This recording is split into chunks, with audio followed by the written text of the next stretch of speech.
اعوذ باللہ من الشیطان الرجیم، بسم اللہ الرحمن الرحیم۔ السلام علیکم محترم ناظرین، ملک شام دمشق سے ظاہر ہونے والا ایک ظالم بادشاہ اور فتنہ پرور انسان کون ہوگا؟ اور وہ ظالم بادشاہ آل رسول کو چن چن کر قتل کرے گا، مسلمان عاملہ عورتوں کے پیٹ جاگ کر کے ان کو قتل کر دے گا اور مسلمان بچوں کو ذبح کرے گا۔ اس فتنہ پرور انسان کا نام کیا ہے؟ یہ کب ظاہر ہوگا اور کون سے خاندان سے ہوگا اور اس کا لشکر کہاں پر زمین میں دھسے گا اور اس کو کون قتل کرے گا؟ ناظرین محترم، ان سب سوالوں کے جوابات آج کی اس ویڈیو میں قرآن و حدیث کی روشنی میں دینے کی کوشش کریں گے، تو چلتے ہیں ویڈیو کی جانب۔ ناظرین محترم، اس کا نام سفیانی ہوگا جو بنو امیہ سے ہوگا۔ اس کی نسبت ابو سفیان سے ہوگی جو بنو امیہ کے بانی تھے۔ ناظرین محترم، وہ دمشق شام کے علاقے کی ایک وادی یابس سے نکلے گا۔ وہ ایک ظالم، جابر اور فتنہ پرور ہوگا جو مسلمانوں پر ظلموں کے پہاڑ گرا دے گا۔ ناظرین محترم، اس کی حکومت کی مدت بہت تھوڑی ہوگی۔ روایتوں میں آتا ہے کہ اس کی حکمرانی کی مدت تقریباً 9 مہینے ہوگی۔ یہ ظالم شخص 9 مہینے کے اندر ہی شام،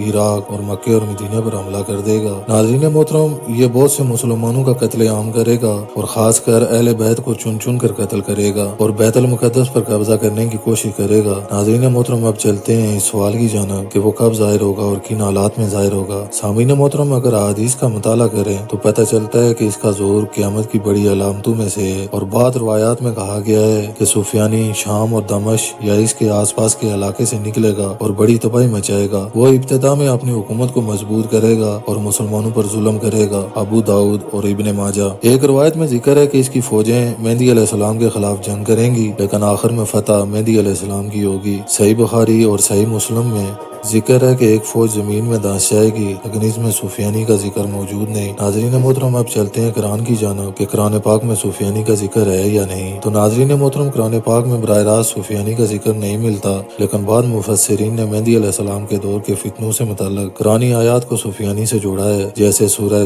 سورہ میں ہے کہ بنی اسرائیل کے 2 مرتبہ فساد پھیلانے کا ذکر کیا گیا ہے۔ ان فتنوں کو مفسرین نے آخری فتنوں سے جوڑا ہے، اور سورہ توبہ میں بھی بعض فتنے پھیلانوں کا ذکر آتا ہے جسے بعض مفسرین نے سفیانی کی طرف منسوب کیا ہے، لیکن یہ حتمی نہیں۔ ناظرین محترم، یہاں یہ بات آپ کو بتاتے چلیں کہ وہ عراق، شام اور دیگر اسلامی علاقوں پر حملہ کرے گا اور بڑی تباہی لائے گا، ہزاروں کی تعداد میں مسلمانوں کا قتل عام کرے گا اور آخر میں مکہ اور مدینہ پر بھی حملہ کرے گا۔ سفیانی حضرت امام مہدی علیہ السلام کے ظہور کے بعد ایک بڑی جنگ کرے گا۔ یہ جنگ ملمت الکبریٰ کا حصہ ہوگی۔ ناظرین محترم، ملمت الکبریٰ کے بارے میں بھی ہماری ایک ویڈیو چینل میں موجود ہے جس کو آپ دیکھ سکتے ہیں۔ ناظرین محترم، اس فتنہ پرور انسان کا ظہور حضرت امام مہدی اور عیسیٰ علیہ السلام سے پہلے ہوگا۔ اس وقت مسلمانوں کی حالت بہت کمزور ہوگی اور مسلمان فرقہ پرستی کا اور خانہ جنگی کا شکار ہوں گے۔ شام اور عراق میں فتنہ فساد شروع ہوگا، مسلم ممالک میں خانہ جنگی اور فرقہ پرستی شروع ہوگی اور سفیانی کے پیروکار دین اسلام کو کمزور کرنے کی کوشش کریں گے اور مدینے سے لے کر مکہ تک حملے ہوں گے۔ ناظرین محترم، اب آتے ہیں اس کے لشکر کے اور اس فتنہ پرور انسان کے خاتمے کی جانب۔ تو سامعین محترم، اس کا لشکر حضرت امام مہدی سے جنگ کے لیے نکلے گا اور وہ وادی بیدا میں پہنچے گا تو اللہ پاک اس لشکر کو زمین میں دھسا دیں گے